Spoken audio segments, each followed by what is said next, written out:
Dear student, एक और बहुत बढ़िया प्रॉब्लम कॉम्पिटिटिव एग्जाम के लिए। देखिए यहाँ पर हमको क्या है, पुली मास पुली सिस्टम दिया हुआ है और इसके अंदर हमको एक्सेलरेशन और टेंशन कैलकुलेट करना है। तो देखिए यहाँ पर क्या होगा, यहाँ पर टेंशन डेवलप होगा टी, और जो कि वायर कम सिंगल है इसलिए यहाँ पर भी क्या होगा, टेंशन टी डेवलप होगा। और यहाँ पर दिया हुआ है m1 is greater than m2, that means acceleration का जो डायरेक्शन होगा वो किस तरफ होगा, इस तरफ होगा। चूंकि हमारा पुली जो है वो फ्रिक्शन लेस है, मास लेस है, इस कारण यहाँ पर क्या होगा, इस तरीके से, और इधर जो एक्सेलरेशन होगा वो इस डायरेक्शन में हमको मिलेगा। तो चलिए इसको स्टार्ट करते हैं। सबसे पहले हम इसका फ्री बॉडी डायग्राम बनाते हैं। सो देखिए m1 वाले का फ्री बॉडी डायग्राम बनाएंगे। तो this is m1g which is act in downward direction, और जो टेंशन है वो किस डायरेक्शन में एक्ट करेगा, इस डायरेक्शन में, और एक्सेलरेशन जो है वो इस डायरेक्शन में आपको मिलना है। तो देखिए यहाँ पर नेट फोर्स निकालते हैं। So net force is equal to m1g minus T. ये वाला फोर्स क्या है, क्योंकि डाउनवर्ड आ रहा है तो m1g माइनस टी, और according to Newton second law net force is equal to m1 into a. इन दोनों को आप बराबर कर दीजिए। So m1g minus T is equal to m1a। ये बन गया हमारा इक्वेशन नंबर 1। पहला इक्वेशन हमारा बन के तैयार हो गया है। क्लियर। अब हम बनाते हैं सेकेंड वाले पार्ट के लिए अगेन फ्री बॉडी डायग्राम। फिर से आप बनाइए फ्री बॉडी डायग्राम। ये हो गया आपका m2g and this is tension T, और एक्सेलरेशन का डायरेक्शन जो है वो इस बार ऊपर की तरफ आपको लेना है। सो देखिए नेट फोर्स क्या होगा, सो नेट फोर्स होगा T माइनस m2g। इस बार T माइनस m2g, क्योंकि ब्लॉक किधर जा रहा है, ऊपर की तरफ जा रहा है।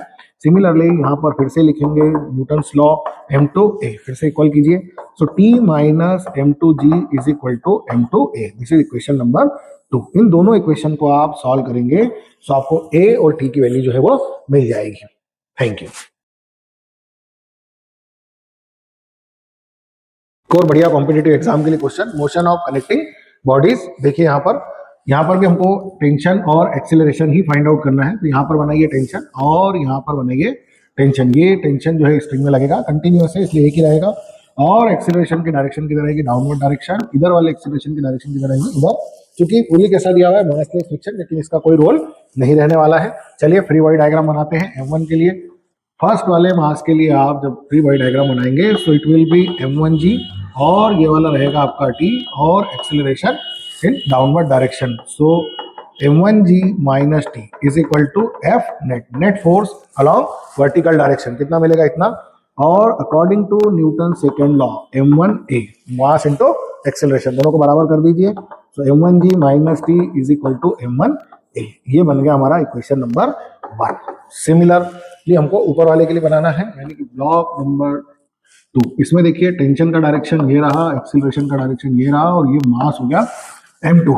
इसको आप बनाएंगे सो एक बहुत ही सिंपल इक्वेशन है, tension is equal to this. ये दोनों इक्वेशन को आप सॉल्व कीजिए और टेंशन और एक्सेलरेशन फाइंड आउट कर लीजिए। Thank you. बार पूछा जाने वाला कॉम्पिटिटिव एग्जाम का मोस्ट इंपॉर्टेंट क्वेश्चन। देखिए यहाँ पर भी हमको क्या दिया है, मास पुली सिस्टम दिया हुआ है। इसको देखिए कैसे सॉल्व करना है। तो यहाँ पर हमको टेंशन कैलकुलेट करना है। ये रहा हमारा टेंशन, और इस थ्रेड के अंदर इस स्ट्रिंग में टेंशन। यहाँ पर एक्सेलरेशन का डायरेक्शन डाउनवर्ड लेते हैं, इधर एक्सेलरेशन का डायरेक्शन यहाँ लेते हैं, क्योंकि m1 is greater than m2 है और फ्रिक्शन लेस है, तो बाय डिफॉल्ट ये इधर आने वाला है। तो देखिए फर्स्ट वाले के लिए हम फ्री बॉडी डायग्राम बनाते हैं। देखिए यहाँ पर m1g, और ये हो गया आपका tension t, acceleration downward. So net force कितना मिलेगा, so net force is equal to m1g minus T, और अकॉर्डिंग टू न्यूटन्स लॉ कितना नेट फोर्स मिलना है, m1a। इन दोनों को आप इक्वल कर दीजिए। So m1g minus T is equal to m1a। ये बन गई हमारी फर्स्ट वाले के लिए इक्वेशन। अब हमको इस इंक्लाइंड वाले के लिए इक्वेशन बनाना है। तो देखिए यहाँ पर क्या है, ये हो गया हमारा इंक्लाइंड प्लेन, ये हो गया हमारा ब्लॉक। ब्लॉक का जो वेट है वो कैसे एक्ट करेगा, इस डायरेक्शन में। So this is m2g, normal reaction will act in this direction. और मैं अगर बात करूं तो ये एंगल भी कितना रहने वाला है, थीटा। अगर ये एंगल थीटा है तो ये एंगल भी कितना रहेगा, थीटा ही रहने वाला है। अब हम इसके दो कंपोनेंट्स बना देते हैं। ये कंपोनेंट होगा हमारा m2g cos theta which balanced by this normal reaction, and this is m2g sin theta, m2g sin theta. और एक हमारा जो है वो टेंशन इस डायरेक्शन में भी बनना है। ये बन गया हमारा इसका फ्री बॉडी डायग्राम। अब देखिए यहाँ पर क्या इक्वेशन बनेगी। तो यहाँ पर नेट फोर्स का जो इक्वेशन है वो मिलेगा T minus m2g sine theta, T minus m2g sine theta. इस प्लेन के अलॉन्ग बात कर रहे हैं अपन, और एक नेट फोर्स की बात कर रहे हैं हम m2a। सो इन दोनों को बैलेंस कर देते हैं, m2g sine theta is equal to m2a। इन दोनों इक्वेशन को आप सॉल्व कीजिए, आपको आंसर मिल जाएगा। इक्वेशन नंबर 1 और इक्वेशन नंबर 2 को आप जब सॉल्व करेंगे so you will get tension and acceleration both. Thank you. के लिए बहुत इंपॉर्टेंट क्वेश्चन, इसमें क्या करना है, टेंशन कैलकुलेट करना है T1 एंड T2। डायग्राम हमको दिया हुआ है, F फोर्स यहाँ पर अप्लाई हो रहा है। देखिए इस तरह के क्वेश्चंस को कैसे सॉल्व करते हैं, हम ये एज्यूम करके चल रहे हैं कि पुली जो है सॉरी स्ट्रिंग जो है वो मासलेस है। सो एक्सेलरेशन, टोटल एक्सेलरेशन क्या होगा, फोर्स अपॉन मास। तो टोटल मास कितना है सिस्टम का, m1 m2 एंड m3, तीनों को आप ऐड कर दीजिए तो force is equal to mass into acceleration. तो हमने यहाँ से क्या निकाल लिया, एक्सेलरेशन कैलकुलेट कर लिया। अब हम बनाते हैं फ्री बॉडी डायग्राम थर्ड वाले के लिए, पहले बना लेते हैं। तो देखिए यहाँ पर टेंशन कितना लग रहा है मेरे पास, तो ये टेंशन है T1 और एक्सेलरेशन का डायरेक्शन क्या होगा मेरा, ये वाला होगा। तो मैं यहाँ पर लिखता हूँ T1 is equal to m3 into a, और यहाँ से आप ए की वैल्यू पुट कर दीजिए तो आपका एक आंसर तो ये आ गया। अब हम आते हैं इस वाले के ऊपर, M1 वाले के ऊपर। तो देखिए M1 वाले में क्या करना है हमको, फोर्स का डायरेक्शन किधर है, इस तरफ, टेंशन का डायरेक्शन किधर है, इस तरफ, दैट इज T2, और ये क्या होगा मेरा M1, और ये हो गया मेरा एक्सेलरेशन का डायरेक्शन। तो देखिए यहाँ पर भी हम क्या करते हैं, नेट फोर्स अलोंग हॉरिजॉन्टल निकालते हैं, F माइनस T2, ये क्या हो गया हमारा नेट फोर्स, और अकॉर्डिंग टू न्यूटन्स लॉ कितना बनना चाहिए, m1 इंटू ए। इसको हम दोनों को बैलेंस करते हैं, so F minus T2 is equal to m1 into a. एक इक्वेशन बन के हमारा ये तैयार हो गया। इन दोनों इक्वेशन, इस इक्वेशन में आप ए की वैल्यू पुट कर दीजिए, आपको आंसर मिल जाएगा। So T2 is equal to F minus m1 into a, ये आपका दूसरा आंसर आ जाएगा। यहां से आप ए की वैल्यू को उठा के यहां पुट कर दीजिए, ए की वैल्यू को यहां रख दीजिए, दोनों आंसर आपके सामने हैं। आप इस ए के इंपॉर्टेंस से इससे सॉल्व कर सकते हैं। Thank you.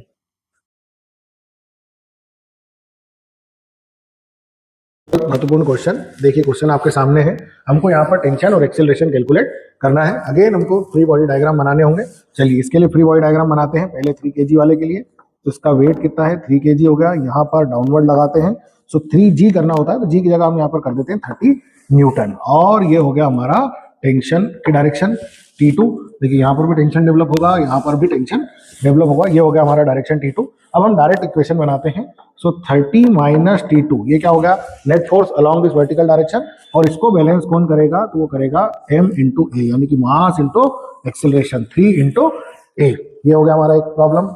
दूसरा प्रॉब्लम हम इस साइड का बना लेते हैं। ये प्रॉब्लम भी हमारा ऐसा कैसे बनेगा, इसमें क्या करना है, ये हो गया 2 kg, टेंशन का डायरेक्शन ये वाला ले लीजिए, दिस इज T1, और 2 इंटू 2g करना था, तो 2 इंटू 2 करके 20 न्यूटन कर देता हूं मैं। अगेन इसको भी बैलेंस करते हैं, और इसमें जो एक्सेलरेशन का डायरेक्शन इधर है, so T1 minus 20 net force along vertical direction is equal to 2a, ये बन गया हमारा दूसरी तरफ का। अब हम बनाते हैं इस बीच वाले को, बीच वाले को बनाने है तो बना लो। इसके लिए क्या करना है, देखिए इधर है T1, इधर है T2, इधर है T1, और इसका जो वेट है वो कितना है, 10 kg, और एक्सेलरेशन का डायरेक्शन जो है वो इस तरफ है। चूंकि ये हॉरिजॉन्टल मूव कर रहा है इसलिए बहुत सिंपल हो जाएगा। So T2 minus T1 net force along this horizontal is equal to net force mass into acceleration 10 into a. इन तीनों इक्वेशन को आप सॉल्व कीजिए, आपका आंसर आ जाएगा। T1 T2 एक्सेलरेशन सब आपको मिल जाएंगे, 3 अननोन है, 3 ही इक्वेशन है। Thank you. और नेट के लिए बहुत इंपॉर्टेंट क्वेश्चन, देखिए यहाँ पर क्या एक सिस्टम दिया हुआ है, और इस सिस्टम में इस फोर्स के कारण इस ब्लॉक में ए एक्सेलरेशन प्रोड्यूस हो रहा है। तो हमको यहाँ पर टेंशन कैलकुलेट करना है, कितना टेंशन यहाँ पर बनेगा, तो हमको वो कैलकुलेट करना है। देखिए कैसे कैलकुलेट करते हैं, सबसे पहले हम इस फोर्स के बारे में बात करते हैं। ये फोर्स कैसे लग रहा है, इस तरीके से लग रहा है, यानी इसको आप ले लीजिए इधर, इसको भी ले लीजिए आप इधर, और इनको बैलेंस कौन कर रहा है, ये T फोर्स जो है वो बैलेंस कर रहा है। दैट मीन्स T की जो वैल्यू है वो 2F के बराबर है। T की वैल्यू किसके बराबर है, 2F के बराबर, और हमें कैलकुलेट करना है F। So F is equal to T/2। अब अगर किसी तरीके से हमें अगर T मिल जाता है तो हमारा काम हो जाएगा। देखिए कैसे, चलिए फ्री बॉडी डायग्राम बनाते हैं ब्लॉक के लिए। M एक्सेलरेशन का डायरेक्शन ये रहा, टेंशन का डायरेक्शन भी अपन इधर कर देते हैं। So tension is equal to mass into acceleration, तो ये रहा हमारे पास T, और यहाँ पर पुट कर देंगे। So F is equal to ma/2, इतना फोर्स हमको लगाना पड़ेगा। Thank you.